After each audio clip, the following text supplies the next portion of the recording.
Hi, this is Andrew Nimick, the Oregonian at Oregon Live. I'm joined, as always, by my co-host of sorts, unofficially, but we got to make that official at some point, Jordan Johnson. Jordan, thanks for being here. Absolutely, buddy. And we're joined by 2017 four-star, maybe soon-to-be five-star cornerback out of West Linn, Elijah Molden. Elijah, thanks for being here, man. I appreciate it. Thanks for having me.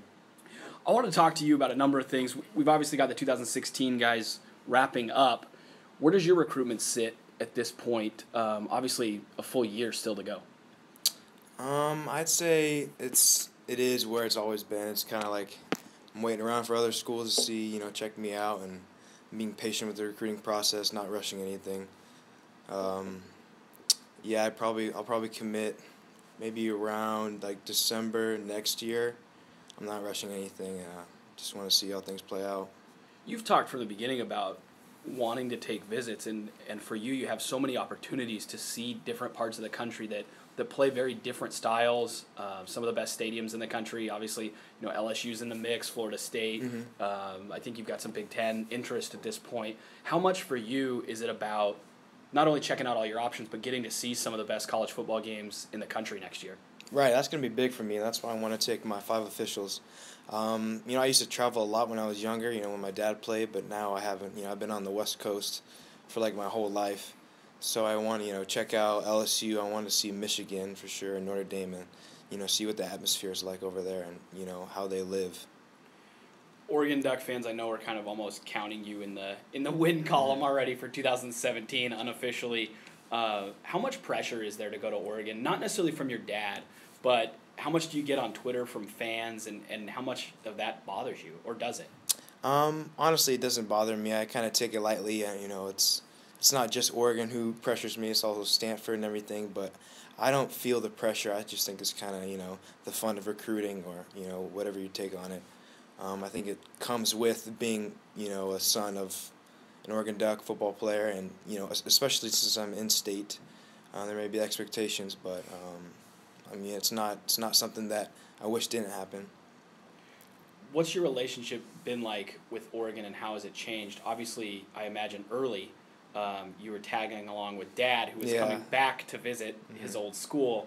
As you become a recruit, how has your relationship with Oregon changed over, say, the last 6, 7, 8 years? It's awesome. I remember 7 years ago I went to a Duck game with my dad, and he was in the middle of the field flipping a coin, and I was in the stands watching and everything. And as I got older, I went in the locker room with my dad, and then my sophomore year, by the time it came around, I was the recruit myself, and I was sitting 2 rows up, and my dad was way up there, with one of his friends, and just to see the benefits I get now and the benefits he got or I got when I was younger. It's really fun to see how it progresses. You joked one time last fall that you finally could get better seats than your dad. Yeah, exactly. On your own. How much is that a real competition? I mean, not a real competition, but how much do you guys tease each other and kind of rib each other about that? Like, who has more access, or who gets the cooler vantage point for games? I think he gave up, after a while. He was like I said, he was joking. He was with Rick Whittle, I believe, at maybe the Washington game. And, he was saying how he can pull some strings and, do whatever it takes to get good seats, but he doesn't like asking a whole lot, so, I ended up winning that battle. There are some sons of former players coming through. Obviously, you know Brady pretty well. Mm-hmm. Chase, he's the nephew of Chase Cota, or of Chad Cota. Chase Cota's his son. He's a sophomore. Have you guys talked about, your dad's played in the gangrene defense of '94 that made the Rose Bowl. Have you guys talked about kind of gangrene 2.0 and running that back? Is that something that you guys kind of tease each other about or talk about at all, or is that something that's kind of fan-created? It's fun to think about, and I don't talk to them too often, but they're family friends of mine that I've known since I can remember, and I think it's now, it's very intriguing for the fans to think of the whole, era coming back, except this time different, but I talk to them mostly just about, home life stuff, their families, and then, football, not a whole lot about recruiting, actually. Recruiting's not something that you concern yourself with a tremendous amount. It seems like, fans always want to know what you're up to, but in reality, you're not big on that. You don't really enjoy it necessarily. It doesn't seem like it's just sort of part of the process for you. Does it get a little old talking about it all the time? Because I know you get asked about it a tremendous amount. I certainly ask you about it a tremendous amount.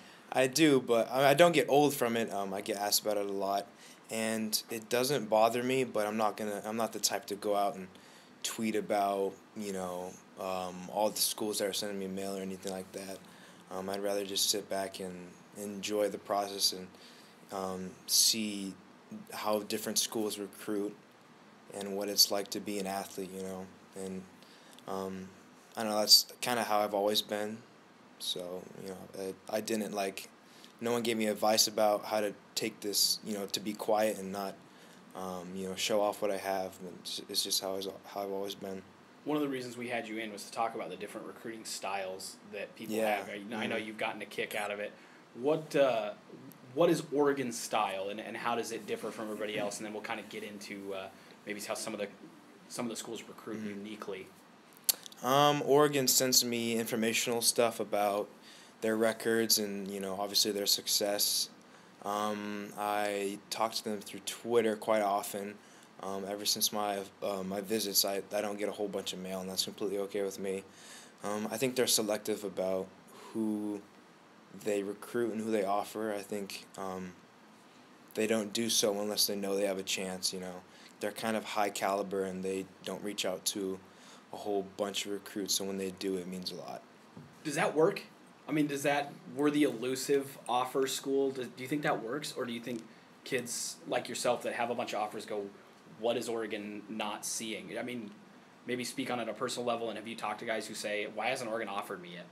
I think it just depends on the person. For me, I'd be like, cool, and for other people, they'd be like, they get frustrated about it, and say, what else can I do? Look at all these schools that have been offering me. Why can't Oregon do the same? And I honestly can't answer that. The way they recruit is selective, and there's obviously meaning to it. And they get good recruits all the time and end up turning 3 or 4 stars and incredible playmakers. One of the things, when you've got offers or interest from Stanford, Oregon, LSU, some Big Ten schools, I know Notre Dame was talking to you for a little bit, you get so many unique looks at different recruiting approaches. I know you talked about LSU being very unique. What did LSU do that particularly kind of caught your eye that you thought was kind of funny? So they send me mail about their stadium, in particular their cheerleaders and everything, so that's really funny to me. I enjoy it. I'm not going to, say I don't like it, all that stuff. And the atmosphere, number 7, the 7 era with all the way going back to Patrick Peterson, all that stuff. So it's more the tradition. Cheerleader, what did you get, like a bio on each cheerleader? How did that? No, what do you mean? It wasn't focused on the cheerleaders in general. It's just like, the cheerleaders, the fans, it's the crowd's going crazy, all that stuff. Trying to put me in the situation without being there. When did you start to become a player who thought about playing college football and playing in the NFL eventually? Was that something that started really young for you? Yeah, probably before I even played football, honestly. But I didn't know what it really meant until my freshman year of high school when I started playing with older people, and I started off summer practice, like probably the 4th or 5th corner. First time playing the position, and then I just, really, that's when I discovered, I knew what it would take to get to the point I wanted to be at, and I'm continuing to work to that till I'm there and at that position and getting better. For people who don't know, your dad works with a lot of athletes. Were you a kid was he doing that when you were young, and were you sneaking into the drills, or were you just kind of always around football? How did your kind of passion for football develop? I've always been around football, from at home watching it to going to the games to working out and training. He's hosted some training groups over the years. I don't think he does that anymore. So I would go to those, and then now as I'm older, I can do one-on-one with him, and he can teach me whatever he wants to teach me. And actually, for my birthday, it's coming up. It's next Saturday. He said he's going to give me a football book with everything that he's learned, through his football career, which is a lot, and I'm ready for it, I think. How hard is it to have the perspective and maybe take a step back to say, I really appreciate that my dad knows all this stuff versus kind of the eye roll of like, again, another lecture. What's your relationship like with your dad as far as that's concerned? He doesn't pull me aside every day and say, this is what you need to do. But he does, say what he needs to say at the right time, I think. He's never given me bad advice. And my mom's been there with him through his career and when he was in college and all that stuff. So she's seen things and the way they play out. So she also plays an important role in, the football advice. But I'm very grateful for having them as my parents. And, I'm kind of like used to it now. It's nothing new for me. They've been my parents. I'm starting to realize when people come up to me and say, "What's it like to have your dad play? Be an ex-NFL player?" and it's like it just happened a little bit ago, but it means a lot to me and a lot to them. So I think I can take a step back and realize how much it means to me and other people. I'm fortunate enough when I cover games that most of the high school coaches kind of let me walk the sidelines and kind of weave through. I'm sure you've seen me at your games kind of weaving through players and stuff. And I've noticed, one, your dad's not super hard on you or overly hard on you, but you are overly hard on yourself. I'll see a play where you do the right thing. I mean, I'm watching you do the right thing. It leads to, a 3 and out or whatever, and you come over and you're kind of quietly yelling at yourself and talking to yourself about what you did wrong. What are you saying to yourself in those moments, even when you seem to force an incompletion, you're still frustrated? I'm a perfectionist. I know it sounds crazy. Even if I win the rep, I'd want to completely dominate it and have, no say of whether or not it should have been an incompletion or a completion. So when something happens, let's say, it was an incompletion, and I got a hand on the ball, I probably could have read the quarterback better or judged, the receivers, if he's leaning off of me, ready to plant or anything like that. Just getting little cues from the receiver in the offense to make a big play and make it, get an interception. I don't get the opportunity a whole lot, so I have to stay focused all the time for when the time comes. You said you first started to kind of think about college and pro football as a freshman starting in high school. By your sophomore year, you were pretty dominant already. When did it start to go from kind of, oh my gosh, varsity football to dominating like you did? I think your sophomore year you gave up 1 completion for 4 yards. I think you've told me that a few times. When did that transition happen where you started dominating? I think over the summer from my freshman to sophomore year, I went to 1 Nike camp and I did well there. And then I went to the Oregon camp and I got offered, and I think the rest kind of wrote itself out. You wrote about me getting an offer for youngest ever from the Ducks, and people kind of just said what they had to say about me and what kind of player I am. And by the time I came my sophomore year, I had a rep about me that was already built up through the summer, and I was working hard and doing all the things I had to do. But my freshman to sophomore year was completely different. You were not selected All-State as a sophomore. Yeah, I know. Yeah. How frustrated were you, and does that kind of stuff fuel you at all when you get picked by 24/7 Sports as one of the top 10 corners versus one of the top 2 or 3, or you're not selected All-State after giving up 1 completion? You are a perfectionist, and I know it bothers you. Does it fuel you? It does, and it used to really bother me last year about maybe when I dropped in the rankings or whatever. But then this year I got invited to the opening, and I realized what I can do, and I'm aware of my potential, and professional analysts are gonna say what they're gonna say and what they believe could be how my career plays out. But at the end of the day, I know what I'm capable of, and I don't let the little things get the best of me. You weren't really tested a tremendous amount as a sophomore. I mean, obviously, if you only give up 1 completion, you're pretty comfortable back there. I mean, I know you're doing work, but you're pretty comfortable. Yeah. The opening, 7-on-7, those are things that it seems like you're really getting a chance to go against elite guys. How valuable is that for you to get those reps against other 4- and 5-star talents versus, no disrespect to Oregon high school football, but the average Oregon receiver? It's very valuable to me. I went to the 7-on in Las Vegas, and the first game I got targeted 8 times.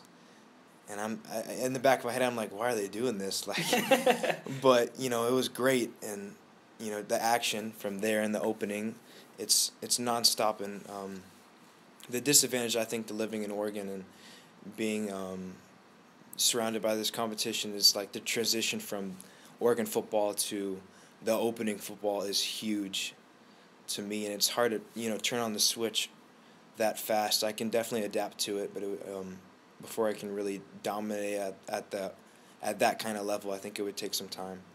Not only did you have to flip on that switch fast because of the transition from Oregon to that elite competition, but you found out really late. You got a call. Well, I guess just explain how you found out that you were invited to the opening, because it was a very unique situation. Yeah. Apparently one player blew out his knee a couple months ago and didn't warn. He didn't warn Nike about it until he got to, you know, because obviously he wants all the gear and whatnot. So I get a call at like 11 o'clock, the day before at night, the day before one-on-ones and you know training, all that stuff. It's my dad. And he said that Eugene Jackson invited me to the opening. I couldn't believe it. I think it was an opportunity that I worked for in the off season, and I was told that I just fell short of that, going to the opening as an underclassman.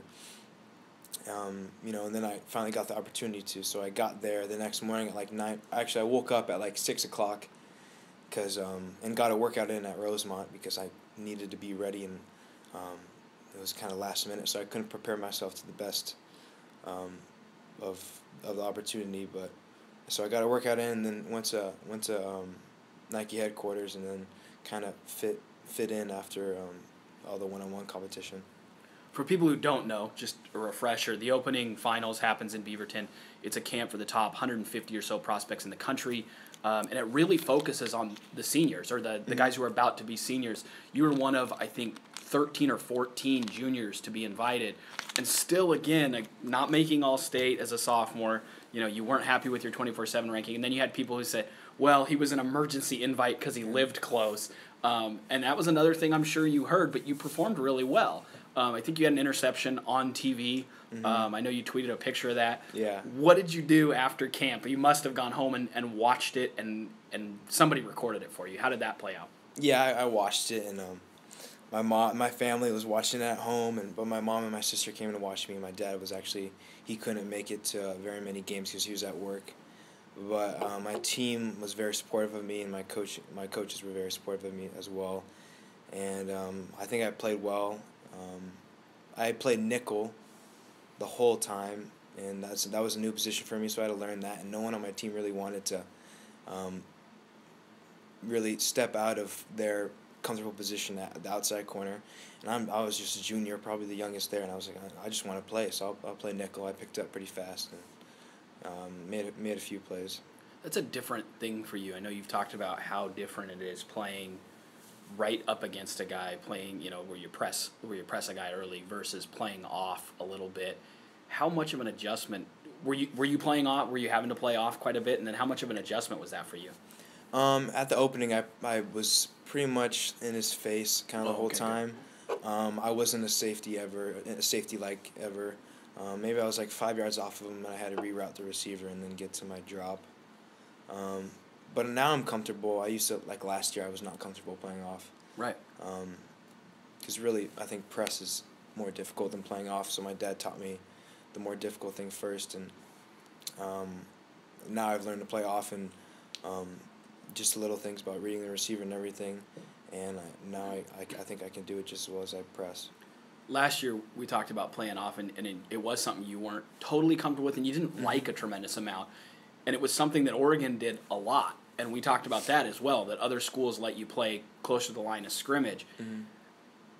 In no way am I asking you to disparage Oregon coaches, but with the transition to a new coach that might be a little more aggressive on the edge, is that exciting for you? Are you interested to see what Brady Hoke installs into this defense? How much are you interested in watching how the secondary changes when Neal's still there, but there's a new kind of head guy with the defense? I'm very interested. If they can put, pressure on the quarterback, and they're doing a 4-3, I believe. So, yep. I think it's going to put the corner's kind of on an island, which is what I think I'd be best at, which is what my dad used to do in the 90s. I think it also depends on the player. When Ifo was there, he's an incredible cornerback. I've talked to him a couple of times, and he was that type. He was kind of on an island doing his own thing, taking care of one receiver and helping out the defense. So, as I talk to Hoke more and as I watch them play, it's going to be very interesting to see how successful they'll be, because I do believe they'll be successful with him. The opening went well. It set the stage for a senior year for you that you guys were in a different spot for West Linn a little bit. You were targeted. I mean, you guys were one of the teams. How did you guys feel like you handled that, being one of the juggernaut teams versus kind of the up-and-coming? It seems like for the last 2 or 3 years, West Linn has been this team that people knew was on the verge of becoming elite, and this year you guys had the targets on your back as an elite team. Yeah, it didn't take long for Coach Miller to step in and transform, West Linn football. This year, I think we're in the same position. We have a target on our back, and I think with the skill positions we have, that we can actually finish the job and be state champions. Last year during the season, it took a while to get to our full potential, but we really reached that potential during playoffs. And when I went out, it was it was awesome to see my team help me out and help everyone else out and play the best of our abilities. You had for people who don't know, you had a really significant ankle injury for most of the playoffs, and you were trying to play on it. How much was that physically difficult versus mentally difficult, dealing with that ankle? Because it seemed like every time you came off, I saw you go to the sideline and either you were adjusting something or somebody was working on you. Mentally versus physically, what was harder during that stretch? It was very hard for me in the playoffs. During practice for the 4 weeks, I only practiced twice in the span of 4 weeks in preparation for all the games. When I was on the field, it was more physical, I think, because when I'm in the zone, playing with my teammates, my brothers, I kind of forget, I don't have any pity for myself, and there's a job that needs to be done. But pretty much it was the build up. Going into the game, coaches are telling me, do this, and I hear from other people, oh, you're going to be 100% and all that stuff, and I knew I wasn't going to be, but I just had to buckle down, really. I mean, you talk to me before every game, and I'd say, what percentage? I think, and you'd say 60, 70, but you were going against elite talent. I mean, I think before the Oregon City game was probably the worst you felt or close of the playoff games, and you drew the assignment of Trevon Bradford, who's committed to Oregon State. How did that battle go, and were you surprised at how that went, given basically you couldn't plant and cut and do some of the things you needed to be able to do? Yeah, I was out there just because I knew kind of their defense. From an athletic standpoint, I don't think I brought anything to the table that game. In warm-ups, I injured it pretty badly. I planted, and I went down, and then I had to go to the training room and basically get a brace on my ankle, playing with it during the game. And Trayvon, he's the best receiver in their class, I think. He's a great player, and we were going at it for a little bit. I thought they were going to test me more on my bad ankle, but he got nicked up in the first quarter, so that kind of limited Oregon City testing me. Who was the toughest assignment you drew all season, or maybe even in your high school career? Was there a particular player that you think is either slept on or a player that everybody knows about that was really tough to cover? Well, I can't say Connor Berger, he's on my team, but Trayvon's one of them, but everybody knows, sure. He's the real deal. Who else? My freshman year I guarded, I forget his name, number 9 for Southridge. I think he's at Arizona now. Oh, yeah. Jordan Morgan, yeah. That was my best game, and he's a really good receiver. I can't think of any more. Yeah. You guys lose some talent from this year's squad. You made it to the state finals and lost to Jesuit. What's the expectation next year, and what do you guys think you're bringing back? Our expectation is to win the championship. We are losing big playmakers like Sam Chitty and Connor and Cody and Garrett Kaiser and more. So that's going to hurt for a little bit, but we always find a way to rally. we're gonna have some leaders, many leaders on this team with Alex, Tim, and myself, and I think we're gonna be a better football team. You play a lot of running back, and you're probably one of the best 2 or 3 running backs in the state playing running back. Do you expect to do that at all in college, or are you strictly hoping to play corner? If somebody said, we primarily want you as a corner, but we'd like to see what you could do at running back, would you like that, or are you trying to focus on playing in the secondary? I'm open-minded. I think my first position is definitely cornerback. But with that being said, I want to help the team I'm at be the best I can be. So I talked to Coach Lubick about the possibility of me playing offense. He asked me about it a couple of days ago, and I think it's intriguing because there's not a whole lot of two-way players. But at the same time, I want to focus on my position that I'm best at. Charles Nelson, future Charles Nelson. Yeah, maybe. 7-on-7, you made the Team Oregon team again for eForce football. You guys made it to the semifinals last year. You got another big-time squad returning. Again, another opportunity to play against elite talent. What's the expectation there? Is it for you? Is it getting reps, or do you have like a team goal where you guys really, really focus together about winning a title or something like that? We talk as players. We're in a group chat, so we talk about what not about our team and the potential we have. But I don't think we have any goals yet. Once we start to practice with Jordan and later on in the month, I think we'll set some goals. And for me, I just want to get reps and have people throw to me. It's kind of fun to have a quarterback who throws against me and all that stuff. How many times a game are you targeted now versus 7-on-7? I know you said you were targeted earlier. You were targeted 8 times or something early. Yeah. How rare is that for you, maybe for people who don't understand? How rare would that be for a high school game? I probably get targeted like maybe like once or twice a game, and sometimes those throws aren't even catchable because it's out of bounds or whatnot. I think it really depends on the receiver. When I guarded Trayvon, I was targeted probably like 4 or 5 times, and that was like the most I've been targeted in my high school career. And there's some teams, especially in the Three Rivers, where they run the ball so much that I would play safety and I wouldn't even get a look for 4 weeks. And it's hard to, make something out of that and make plays in the secondary when they run the ball so much. So, yeah. One of the things I've always been really impressed with you about is you kind of take things day by day. We never talk about, man, I hope I get 15 more offers or 20 more offers. It's always kind of taken in stride. But I'm asking you to break that for a second. Looking long term, you've got 7-on-7. I imagine your goal is to make the opening finals. What are your goals for, say, the next 6 months? Not just in terms of recruiting, but in terms of your development and in terms of what you hope to accomplish in football. I think with the I'm not doing all the camps that are offered this year, but I am doing the opening, and hopefully I can make it to like the Army All-American Bowl game next year. And with that being said, I want it to be clear what I'm capable of in a state like Oregon. Just being limited with the competition and all that stuff. I want people to say that if I was in Texas or somewhere else, I'd be the best there, because I believe that. And when I get to the opening, I want to show that and, make some plays and be the best there pretty much. And I don't just say that because that's what everyone says. I say that because that's what I truly believe. And with my dad coaching me and with my work ethic, I think that's definitely a possibility. What's the one area of your game you feel like you need to work on the most?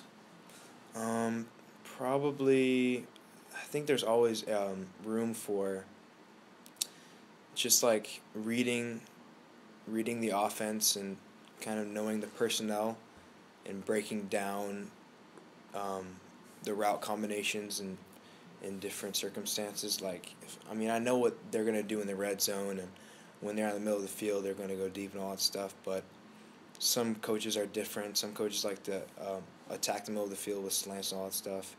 And other coaches like to do, draw you in with a couple runs and do play action. And, with my dad making the book, like I mentioned earlier, I think that'll help me for sure. Is this a book he's, writing, or is it a book he's buying? What is this book? I don't know. He's making it himself. And Okay. He's not. I mean, he's not an author by any means, but I don't know. It's kind of interesting. I'm not gonna be like.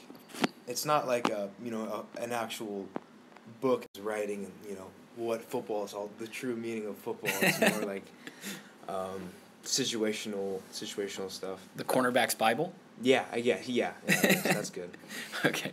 Elijah, thanks very much for being here, man. I really appreciate it. I know Oregon fans and other football fans will be excited, but I know Oregon fans are always curious to see what the son of a former player is up to. Thank you.